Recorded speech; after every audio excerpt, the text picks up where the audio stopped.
Ready for study? Hello बच्चों, welcome to our channel Feel the Chemistry। तो hello बच्चों, ये हम लोग की नेक्स्ट लेक्चर और ये हमारा कोशिश करेंगे लास्ट लेक्चर है शायद से, ठीक है, सेकंड लास्ट मे बी। तो जिसमें आज हम टॉपिक पढ़ रहे हैं गिब्स फ्री एनर्जी के बारे में। पहले हम डिफाइन करते हैं गिब्स फ्री एनर्जी होता क्या है। गिब्स फ्री एनर्जी जो होती है वो एक तरह की अमाउंट ऑफ एनर्जी होती है जो सिस्टम में होती है, ठीक है, सिस्टम में अवेलेबल रहती है, जिससे वो एक यूज़फुल वर्क कर सके कांस्टेंट प्रेशर और कांस्टेंट टेम्परेचर पे। क्या बोला, फिर से बता देते हैं।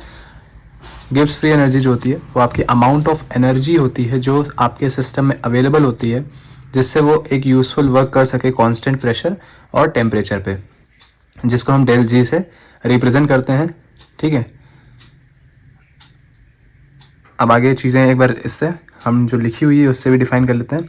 ये एक तरह का अनदर थर्मोडायनामिक क्वांटिटी होती है जो कि आपकी प्रोसेस की स्पॉन्टेनिटी को मेजर करने के लिए, आपका प्रेडिक्ट करने के लिए यूज़ किया जाता था। पहले इसको गिब्स फ्री एनर्जी पूरा बोला जाता था। IUPAC के अकॉर्डिंग फिर क्या हुआ था, इसको सिंपली गिब्स एनर्जी या गिब्स फंक्शन के नाम से बोला जाने लगा। यूजुअली जैसे मैंने बता दिया आपको, कैपिटल जी से इसको डिनोट किया जाता है। मैथमेटिकली अगर आप इसको डिफाइन करना चाहें तो G is equals to H minus TS होता है, ठीक है। यहाँ पे आपको पता है H हमारा हीट कंटेंट होता है और T हमारा एब्सोल्यूट टेम्परेचर होता है। S जो है वो एंट्रोपी है हमारे सिस्टम की। एब्सोल्यूट टेम्परेचर अगर आप जानना चाहते हो तो आप एक बार पिछला लेक्चर चेक करिएगा, उसमें मैंने बताया भी हुआ है।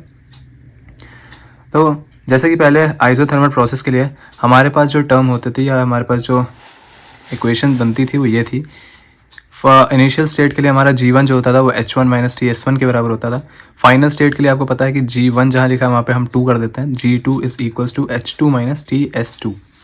और फिर जब हम चेंज इन गिब्स एनर्जी निकालेंगे तो G2 माइनस G1 हो जाएगा, जहाँ पे आपका H था वो H2 माइनस H1 हो जाएगा, और TS2 माइनस T कॉमन कर लेंगे, H2 माइनस S1 हो जाएगा, ठीक है। S आपको पता है एंट्रोपी को रिप्रेजेंट करता है, ठीक है। H हमारा एंथैल्पी को करता है और G तो आपको पता ही है, अभी पढ़ ही रहा है आप गिब्स एनर्जी को। तो del G is equals to क्या हो जाएगा, del H minus T del S, जहाँ पे मैंने नीचे लिखा भी हुआ है कि G2 माइनस G1 जो है वो चेंज इन गिब्स एनर्जी है, H2 माइनस H1 आपका एंथैल्पी चेंज है सिस्टम की, और S2 माइनस S1 आपका एंट्रोपी चेंज है सिस्टम की। तो इक्वेशन जो del G minus del H is equals to del H minus T del S, इसको क्या बोलते हैं, गिब्स हेल्महोल्ट्ज़ इक्वेशन भी बोलते हैं। सिंपली इसको गिब्स एनर्जी इक्वेशन भी बोला जाता है, ठीक है। नेक्स्ट क्या चीज़ है, free energy change and non mechanical work. आप फ्री एनर्जी चेंज और नॉन मैकेनिकल वर्क क्या है वो देखते हैं। कह रहे Gibbs free energy is the thermodynamic quantity of a system. ये चीज़ें वैसे ये भी डिफाइन ही कर रहा है एक तरह से कि गिब्स फ्री एनर्जी एक्चुअली में है क्या, वो भी एक थर्मोडायनामिक क्वांटिटी है, ठीक है, सिस्टम का।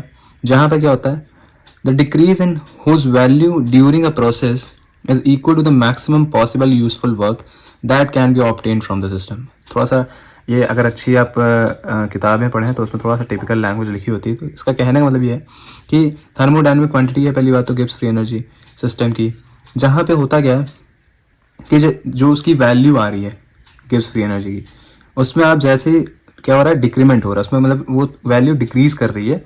कब डिक्रीज करेगी, प्रोसेस के दौरान, जब प्रोसेस हो रहा होगा, ठीक है। प्रोसेस के ड्यूरेशन में आपका गिब्स एनर्जी की जो वैल्यू है उसमें क्या होता है, डिक्रीज होना शुरू करता है, और वो डिक्रीज जो होगा वो किसके बराबर होगा, जो भी मैक्सिमम पॉसिबल यूजफुल वर्क हो पा रहा होगा, ठीक है। एक तरह से हम कह सकते हैं W मैक्स, है ना। तो W मैक्स एक तरह से क्या हो जाएगा, माइनस का डेल G के बराबर हो जाएगा। एक तरह से कहने का मतलब है कि आप क्या कर रहे हो, G की वैल्यू में डिक्रीज कर रहे हो तो एक तरह से नेगेटिव में, ठीक है। और उसकी वैल्यू में डिक्रीज हो रहा है, कब हो रहा है, प्रोसेस के दौरान। और ये प्रोसेस के दौरान वैल्यू जब डिक्रीज कर रही तो हो क्या रहा है, तो साथ ही साथ वहाँ पे आपका जितना मैक्सिमम वर्क हो पा रहा होगा, ठीक है, सिस्टम के ज़रिए, उसी को बताता है। तो ये हो गया आपका एक बार free energy change and mechanical work से related non mechanical work. Next यहाँ पे आपकी इक्वेशन है कि इसका रिजल्ट जो होगा वो डिराइव कैसे होगा, ठीक है, जो कि देखिए मैंने यहाँ पे लास्ट में लिखा भी है, ये देखिए, माइनस का del G is equals to W non expansion equals to W useful. यही चीज़ है, उसी को थोड़ा सा वहाँ पे लिखा था लैंग्वेज में। अब ये आता कैसे है ये पढ़ते हैं। जो रिलेशनशिप है हमारा हीट एब्जॉर्ब सिस्टम के ज़रिए, ठीक है, उसके बीच में, तो हम जैसे कि हमको पता है कि हीट जो एब्जॉर्ब होती है उसको हम किससे रिप्रेजेंट करते हैं, हीट कंटेंट को हम Q से करते हैं, और जो चेंज है उसके इंटरनल एनर्जी में उसको डेल U से करते हैं। और वर्क डन जो हो रहा होगा सिस्टम के ज़रिए, ठीक है, तो उसको हम क्या करेंगे, फर्स्ट लॉ थर्मोडाइनमिक्स के रिलेशन से हमको यहाँ पे पता है कि Q is equal to del U plus क्या हो जाएगा W एक्सपेंशन और W नॉन एक्सपेंशन दोनों का सम। ये तो फर्स्ट लॉ ऑफ थर्मोडाइनमिक्स से अकॉर्डिंग हमने लिखा है। तो आपको पता है कि P डेल वी वैसे लिखा जाता है, लेकिन वहाँ पे आप P डेल वी की जगह W भी लिख सकते हैं। तो अब हमने जैसे अभी गिब्स फ्री एनर्जी की डेफिनेशन पढ़ी कि उसमें क्या बोलता है कि अंडर कांस्टेंट प्रेशर और टेम्परेचर होता है। तो फर्स्ट हमने क्या लिया, अंडर कांस्टेंट प्रेशर कंडीशन में हमने लिया, तो एक्सपेंशन वर्क जो होता है वो हमारा P डेल वी से होता है। तो हमने क्या कर दिया, W एक्सपेंशन को चेंज करके P डेल वी लिख दिया वहाँ पे, नॉन एक्सपेंशन को ऐसे लिखा रहेंगे एज इट इज़। फिर आपको पता है कि जो del U plus P del V होता है ये एंथैल्पी के बराबर होता है। तो आप इसको चेंज करके क्या लिख देंगे, del H plus W non expansion. अब क्या हो रहा है, रिवर्सिबल चेंज के लिए जो हमारे कांस्टेंट टेम्परेचर पे होगा, कंडीशन पहले प्रेशर की होगी, अब उसके बाद क्या है टेम्परेचर के लिए, उसका हमें एंट्रोपी से रिलेशन पता है कि डेल एस जो होता है किसके बराबर होता है, क्यू रिवर्सिबल अपॉन टी के। तो टी डेल एस हो जाएगा क्यू, क्योंकि टी आपका जो नीचे है जाके मल्टीप्लाई में चला जाएगा, तो Q reversible T del S के बराबर हो जाएगा। ये आपको इक्वेशंस लेके चलनी है। आप क्या करेंगे, जो क्यू रिवर्सिबल की वैल्यू आई है, ठीक है, इसको हम क्या करेंगे यहाँ पे सेकेंड इक्वेशन में पुट करेंगे।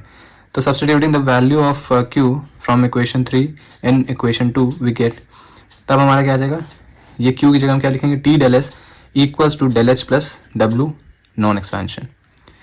एंथैल्पी को भी इधर ले आइए तो क्या हो जाएगा, जो नॉन एक्सपेंशन की वैल्यू है वो क्या हो जाएगी, हमने ऐसा किया है कि टी डेल एस को इधर ले आए, इसको उधर ले गए, तो क्या हो जाएगा, del H is minus T del S is equal to negative of W non expansion, ये बन जाएगा। फिर क्या करना है हमें, for changing taking place under condition of constant pressure and temperature. अब क्या कर रहे हैं, चेंजिंग यहाँ पे फॉर अ चेंज होगा, ठीक है, for a change taking place under condition of constant temperature and pressure. अब टेम्परेचर और प्रेशर जब कांस्टेंट रखा गया तो वहाँ पे क्या चेंज हो रहा होगा, ठीक है, वो देख रहे हैं कि डेल जी बराबर क्या है, del H minus T del S, क्योंकि हमें पता है कि डेफिनीशन क्या कहती है गिब्स फ्री एनर्जी की, अभी जो मैंने बताई है।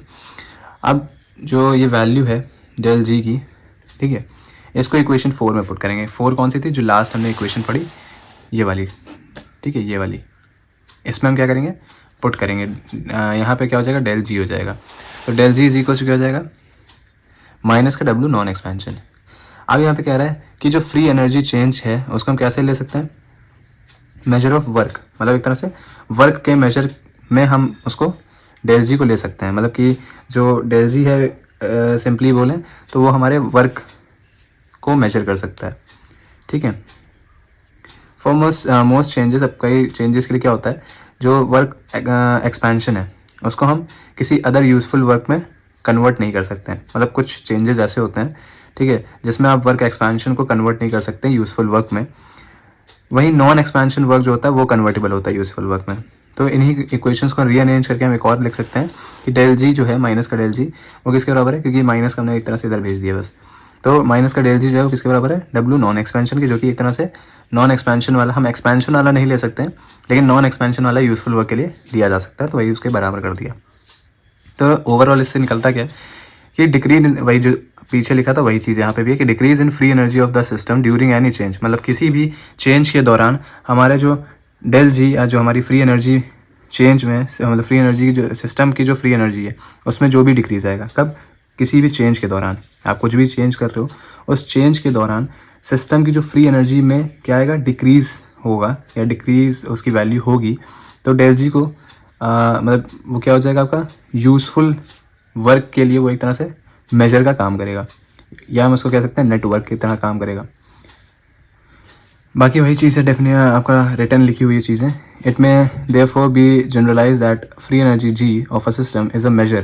देखो बता रहा है कि ओवरऑल क्या बता रहा है कि जो फ्री एनर्जी हमारी जो कि जी है सिस्टम की, उस वो क्या है, मेजर है आपका, किसकी, यूज़फुल वर्क की कैपेसिटी का, मतलब कितना यूज़फुल वर्क कर सकता है वो सिस्टम आपका, उसी को बताता है आपका कौन, जी, ठीक है।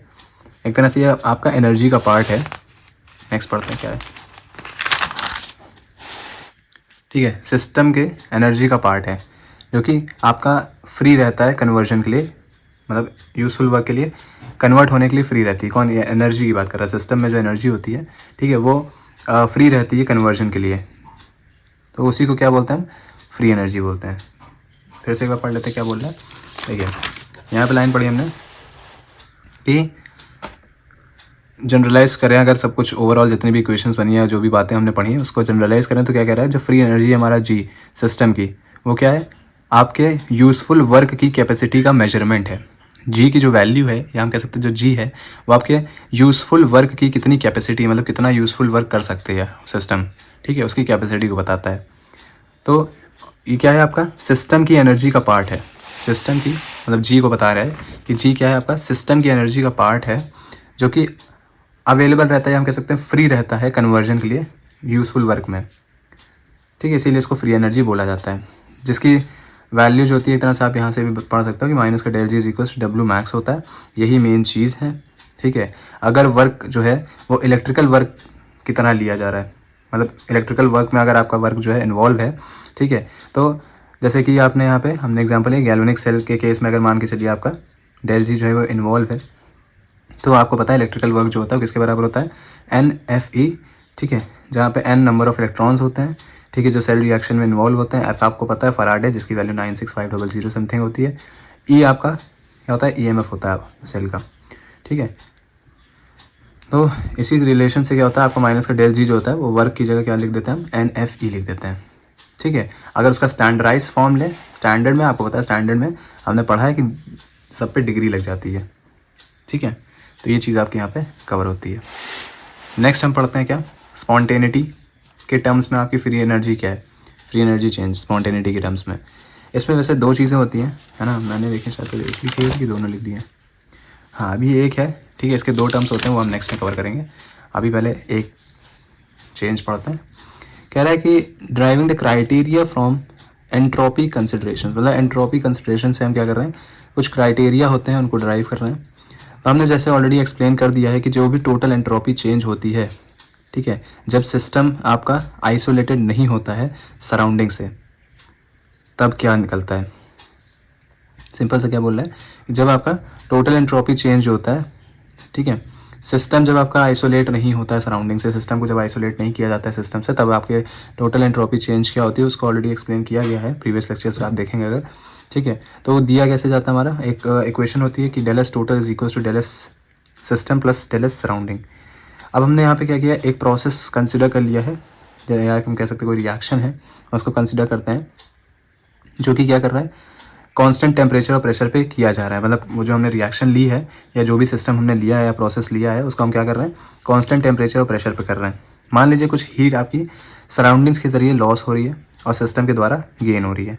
सराउंडिंग ने क्या किया, हीट कुछ लॉस करा, उसको सिस्टम ने गेन कर लिया, एक्सेप्ट कर लिया, या कह सकते हैं एब्जॉर्ब कर लिया। अगर हीट लॉस हो रही है सराउंडिंग्स के ज़रिए, तो उसको हम किससे रिप्रेजेंट करेंगे, QP से, ठीक है। P यहाँ पे क्या इंडिकेट कर रहा है कि आपका जो भी प्रोसेस किया जा रहा है, ठीक है, वो कांस्टेंट प्रेशर पे हो रहा है। तो एंट्रोपी चेंज की डेफिनेशन के ज़रिए हमारे सराउंडिंग की जो वैल्यू होगी, डेल एस सराउंडिंग की, क्या हो जाएगी, माइनस का QP/T, ठीक है। माइनस इसीलिए लिया क्योंकि वहाँ पे सराउंडिंग्स के जरिए वो हीट निकल रही, लॉस हो रही है। Minus sign before QP indicates that heat is loss by the surroundings, मैंने लिख भी दिया इसीलिए सारी चीज़ें। फिर उसके बाद क्या करेंगे, हमें पता है कि कांस्टेंट प्रेशर पे क्या होता है, we know that at constant pressure QP जो होता है वो डेल H के बराबर होता है, ठीक है। अब यही वैल्यू हम पीछे इक्वेशन में क्या करेंगे, पुट करेंगे, तो वहाँ पे QP माइनस का QP था, उसकी जगह हम क्या लिख देंगे, माइनस का डेल H/T। अब ये भी इक्वेशन जो हमें मिली है, मतलब जो वैल्यू मिली है, इसको हम क्या करेंगे, पीछे जो हमने फर्स्ट इक्वेशन लिखी थी उसी में पुट करेंगे। Del S total is equal to del S system plus का डेल एस सराउंडिंग था, क्योंकि यहाँ माइनस नेगेटिव का साइन के साथ वैल्यू है, तो माइनस का डेल H/T हो जाएगा। अभी जो डेल एस सिंबल हम यूज़ कर रहे हैं, ठीक है, हम क्या करेंगे, डेल एस सिंबल का यूज़ करेंगे किसके प्लेस में, डेल एस सिस्टम की जगह। बार बार सिस्टम लिखना, बड़ा बड़ा सिस्टम लिखना थोड़ा सा वो होता है, तो इसीलिए हम इसको डेल एस लिख देंगे। तो क्या हो जाएगा, टोटल जो होगी value del S minus del H/T के बराबर हो जाएगी। बस ये इसलिए किया क्योंकि बार बार सिस्टम सराउंडिंग लिखना थोड़ा सा दिक्कत देता है, इसलिए उसको हमने इस तरह से रिप्रेजेंट कर दिया है। अब पूरी इक्वेशन को हम क्या करेंगे, टी से मल्टीप्लाई कर देंगे। तो टी से मल्टीप्लाई करेंगे तो टी डेल एस टोटल हो जाएगा, ये टी डेल एस हो जाएगा, यहाँ से टी कैंसिल हो जाएगा, तो माइनस का सिर्फ डेल एच बचेगा। अब क्या कर रहे हैं, कुछ चेंज के लिए, मतलब for a change taking place at constant temperature and pressure. अब कुछ हल्का सा चेंज हो रहा है, कब, कांस्टेंट टेम्परेचर और प्रेशर पे। तो क्या हो जाएगा, आपको पता है जब कांस्टेंट प्रेशर और टेम्परेचर दोनों की बात की जाएगी तो वो फ्री एनर्जी की बात की जा रही है। इसका मतलब आप कुछ भी चेंज कर रहे हो दोनों एक साथ, मतलब कांस्टेंट टेम्परेचर भी है कांस्टेंट प्रेशर भी है, तो वो फ्री एनर्जी को ही लेगा। तो यानी ये पूरा क्या हो जाएगा, आपको पता भी है कि ये किसके बराबर हो जाता है, डेल जी के बराबर हो जाता है। तो टी डेल एस टोटल जो है किसके बराबर हो जाएगा, माइनस का डेल जी के बराबर हो जाएगा। या फिर इसको थोड़ा सा रीराइट करके अगर लिखें तो आप del G is equal to minus का टी डेल एस टोटल कर सकते हैं। ठीक है, अब टोटल एंट्रोपी चेंज के टर्म्स में क्या होगा, ये कि it has already been explain that अगर टोटल जो है आपका पॉजिटिव आ रहा है, मतलब डेल एस टोटल की वैल्यू अगर पॉजिटिव है तो प्रोसेस स्पॉन्टेनियस होता है। अगर डेल एस टोटल की वैल्यू, मतलब एंट्रोपी चेंज की जो वैल्यू है, ठीक है, टोटल एंट्रोपी चेंज, वो अगर जीरो आ जाती है तो प्रोसेस आपका इक्विलिब्रियम में होगा। और निगेटिव आता है, इसका मतलब क्या होगा, नॉन स्पॉन्टेनियस होगा, लेकिन रिवर्स प्रोसेस का स्पॉन्टेनियस होगा। भाई सिंपल सी बात है, कोई सीधी चीज़ अगर आपकी नॉन स्पॉन्टेनियस है तो उसका उल्टा क्या होगा, स्पॉन्टेनियस ही तो होगा। तो इन्हीं सभी वैल्यूज़ को हम क्या करेंगे इक्वेशन 8 में, यानी ये वाली जो है हमारी इक्वेशन 8 ये वाली है, इसमें हम क्या करेंगे, पुट करेंगे। तो क्या हो जाएगा, क्या क्या कंक्लूजन निकलेगा उसका, कि जो क्राइटेरिया है आपका फ्री एनर्जी चेंज के टर्म्स में स्पॉन्टेनिटी की के लिए, ठीक है, वो क्या हो जाएगी, आपका डेल जी अगर निगेटिव होगा तो प्रोसेस आपका स्पॉन्टेनियस रहेगा। मतलब ये आप कंपेयर कर सकते हैं कि डेल जी जो है, अगर डेल एस आपका पॉजिटिव था, ठीक है, तब के लिए बोल रहा है, तो यहाँ पे जब पॉजिटिव था तो स्पॉन्टेनियस था, यहाँ पे डेल जी की वैल्यू अगर नेगेटिव होगी तो आपकी क्या होगी, स्पॉन्टेनियस होगी। अगर जीरो है तो इक्विलिब्रियम दोनों के केस में है। फिर अगर आपका पॉजिटिव है तो क्या हो जाएगा, डायरेक्ट प्रोसेस आपका नॉन स्पॉन्टेनियस होगा, लेकिन उसका रिवर्स स्पॉन्टेनियस होगा। ठीक है, तो ओवरऑल इतनी चीज़ें आपकी यहाँ पे कवर होती हैं। शायद से लास्ट वाला हम कोशिश करेंगे, लास्ट लेक्चर होगा, इसके बाद फिर हम जो भी आप चाहें, तो वैसे हम सोच रहे हैं कि नेक्स्ट कोई अच्छा ही चैप्टर हम कवर करें जो कि ज़्यादा से ज़्यादा मार्क्स का है और आपके पेपर में पूछे जाते हो। बाकी अगर वीडियोस अच्छी लग रही हो तो रिक्वेस्ट होगी कि चैनल को सब्सक्राइब ज़रूर करिए और शेयर ज़रूर करिए, जिससे कि बाकी आपके भी दोस्तों को टॉपिक्स क्लियर हो। मैं पूरी कोशिश कर रहा हूँ कि क्योंकि देखिए चीज़ें मेरे पास अभी उतनी अफोर्ड नहीं कर पाऊँगा मैं कि आपको किसी अच्छे बोर्ड में बताऊँ, बट कोशिश करूँगा कि इससे मैं इससे स्विच होकर के किसी अच्छी चीज़ पे हूँ जिससे आपको ज़्यादा क्लियरिटी से आपको चीज़ें दिखें। बाकी मैं एक्सप्लेन करने की पूरी कोशिश करता हूँ कि आपको जो भी चीज़ें मैं बता रहा हूँ प्रॉपर आपको समझ में आए। तो बस आपसे बस यही रिक्वेस्ट होगी कि सपोर्ट ज़रूर करिए, ठीक है। बाकी मिलते हैं नेक्स्ट लेक्चर्स में। Thank you for watching, okay, bye bye.